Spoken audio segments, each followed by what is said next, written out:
At 18 years old, I was sentenced to life with a 32.5-year mandatory minimum in prison. I got that for being gang affiliated, for being a Latin King, for being one of the leaders in the Latin Kings at the age of 18.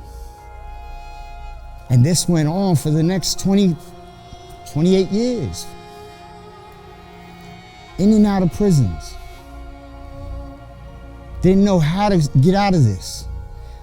But when I first dropped to my knees in that prison and said, look, I'm tired. I'm done with this.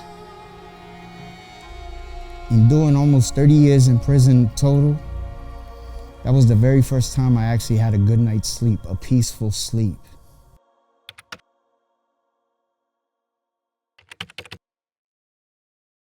I'm gonna give you real life. I'm gonna talk to you about real life. And I'm gonna answer some questions about real life at the end, okay? I was once like you guys, sitting in the classroom, sitting here, but I didn't pay attention to the guy that was standing. I didn't pay attention to the person that was speaking. I brushed him off. I crossed my arms and gave him mean mug faces because I didn't want to hear it, because he doesn't know what he's talking about. He doesn't know my life. He doesn't know what I go through. He doesn't know what I got to deal with at home. I came from a broken home. I came from the hood, from the projects where I lived at. I came from an abusive home. Coming home from being born, I went into nothing but drama in the house. All kinds of different things going on. To the point where fear was instilled in me at an early age. But did I let anybody know? Did I talk about it? No, of course not. It's not cool to talk about you being scared. It's not cool, everybody, because now not only are your friends gonna joke on you, but people that don't even know you are gonna clown you. People that don't even know you are gonna go ahead and try and now bully you. So at the end of the day, I had to put up this persona, I had to put up this facade that I was never scared. But I was so scared in my own household that if I opened the refrigerator, I got backslapped. Just to look inside what's in the refrigerator. That's how bad it was in my house. Eventually that fear turned into anger. Fast forward, that anger turned into prison. At the age of 11, I went to prison. At 11 years old, when kids were supposed to be playing video games, when they were supposed to be playing outside in the basketball courts, handball courts, hanging out with their friends, whatever 11-year-old kids did, I didn't know what that was. I went to being incarcerated for 2.5 years. 2.5 years of sitting in a prison cell in Skillman. What I thought was supposed to be a rehabilitation for me turned into something even worse, because now I'm meeting other kids that could relate to me, but they also not relate to the point where what we did in the house or what happened in the house made us the scared little kids. I relate to the kids that are acting tough. I related to the kids that wanted to live this facade and act like they was the toughest thing in the yard. So now we're competing against each other. Who's tougher? Who's braver? So it just made me worse. So when I came home, it became a revolving door to walk inside these prisons. I literally went from a kid in South Jersey to sitting there hitting every single juvenile facility in the state of New Jersey as a state inmate. And in between those times where I was in state prison as a juvenile, I was in the system. I was in foster care. Not because I didn't want to be at my house, I wanted to be home, but I kept being taken out because I didn't know how to act. When I should have been in school, when I did come home from jail, I was too much in trouble in school. So they would send me to alternative schools. So to say that my childhood was a childhood is a lie. I don't know what a childhood is. I didn't know how to be a kid. Definitely didn't know how to be a man. I just knew how to be a delinquent. So I wanted to be the best delinquent I knew how. And you know what that got me? At 18 years old, I was sentenced to life with a 32.5-year mandatory minimum in prison. At 18 years old, my life was taken away from me. I'm gonna spend the rest of my life inside prison, and I didn't even commit a violent crime. Or at least I hadn't committed a violent crime that I was convicted for. I got that for being gang affiliated, for being a Latin King, for being one of the leaders in the Latin Kings at the age of 18. I want you guys to go ahead and really take my story and really run with it. Pay attention to it. Ask questions about it. Shoot, you can Google me and you'll get that information. But use my past mistakes to help better yourselves. To say, I don't want to be that guy.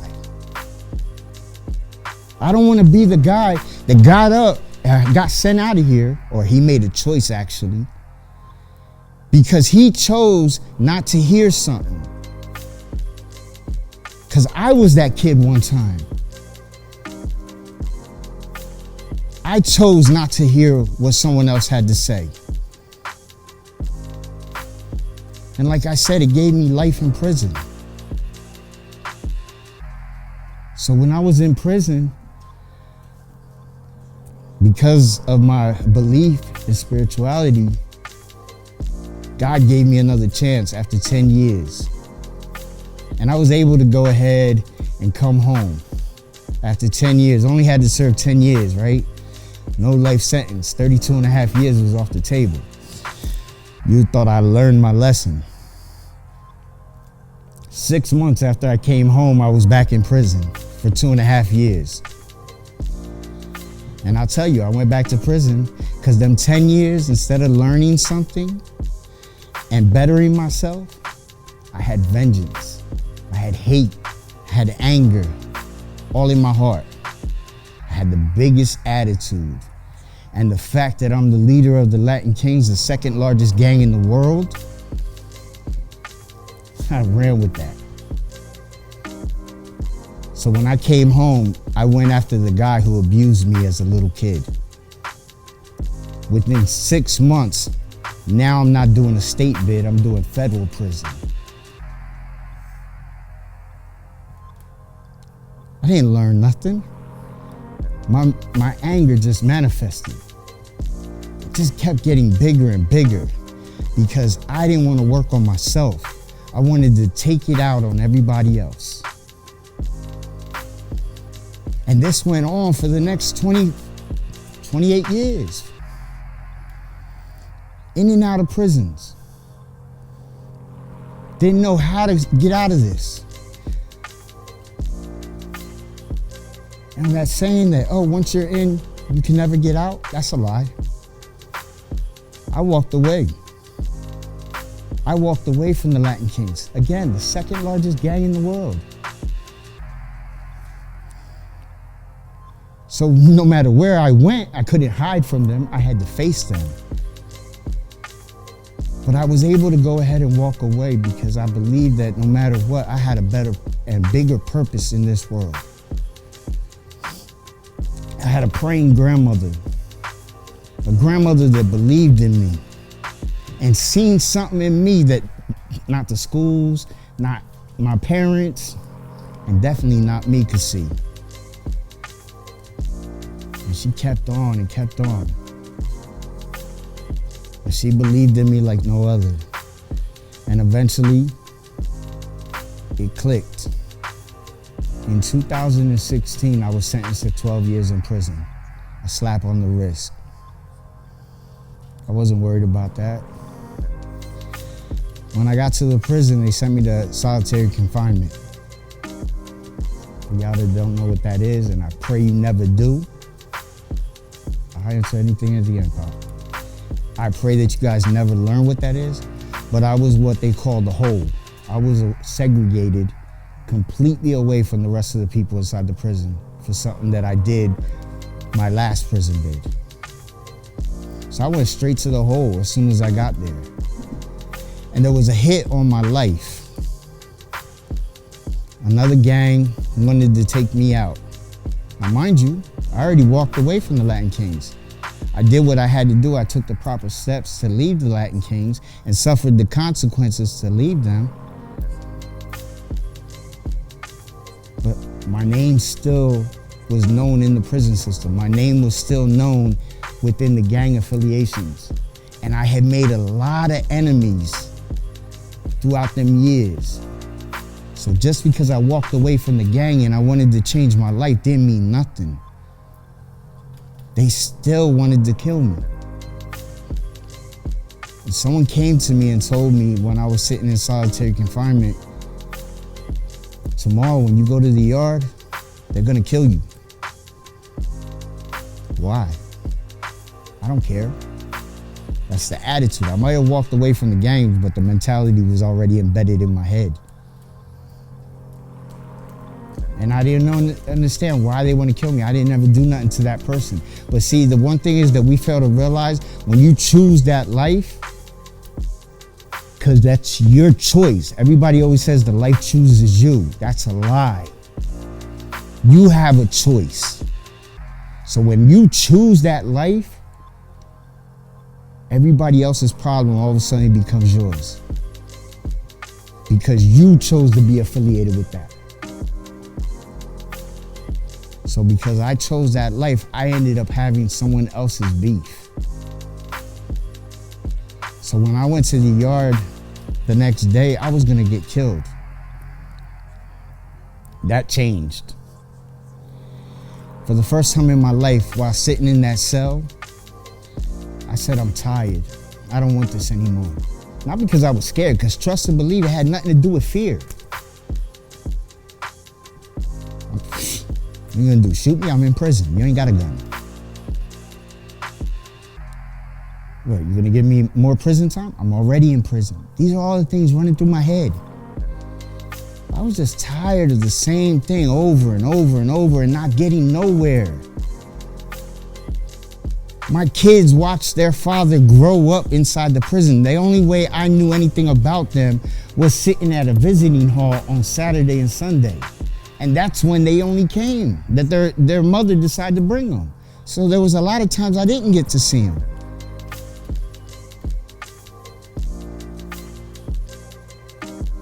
But when I first dropped to my knees in that prison and said, look, I'm tired. I'm done with this. I'm doing almost 30 years in prison total. That was the very first time I actually had a good night's sleep, a peaceful sleep. I woke up to around 3 o'clock in the morning to an officer banging on my door, telling me to pack up, you're out of here. For me, I didn't understand. I got 30 more days in this hole. But God had a different plan for me. So I ended up getting out of there 30 days early. Ended up going to a prison that was closer to home because I'm used to being in maximum security prisons because of who I was and the things that I did. Now I'm going to a medium correctional facility 10 minutes away from my house. So that means there's gonna be visits. I didn't see what was about to happen. I just said, I'm getting lucky. Or I got lucky. Never involved luck. It was all part of a plan greater than anything I could foresee. Part of that plan literally got me out of prison. After 10 months, a 12-year sentence only became 10 months in prison. Now I'm going home. I wasn't supposed to. Now, mind you, I didn't go home scot-free. I had to go home on parole, this intense supervised parole, all these rules and regulations, all these things that were gonna go ahead and help me be a better person. But had I done all those things that a 40-some-year-old man is doing now, had I done them when I was in school and learned in school, I wouldn't be going through that process. So now I'm like a little kid. I have a curfew. I had to tell a person that isn't my mother or father exactly where I'm going, what I'm doing, when I'm doing it. I had to hand in pay stubs to show them exactly how much money I made and where I spent my money. I couldn't be hanging out with certain people. These are all things that my mom and dad used to tell me when I was a kid. But I didn't listen. Melvin went his way. But like I said, it was all part of his plan. Now, I could be here all day and I ain't trying to bore you guys, plus I want to hear y'all questions. So part of that plan, to really fast forward it, is that book right there. He's passing it around. That's a book that I wrote of my life story. From day one of birth up until now. But today, I have my own ministry. I'm part of a global ministry called Hog Mob Ministries, Hooked on God Ministry over Business. I travel the country. Next year will be the first year that I'm actually traveling outside this country and going and speaking in Colombia to prisoners in Colombia, because my book sells in Colombia. So these are things that was all part of God's plan for my life. These were all things that I was ignoring and going against the grain until I finally gave it up and said, you know what, I surrender and I'm going to do what God has planned for me.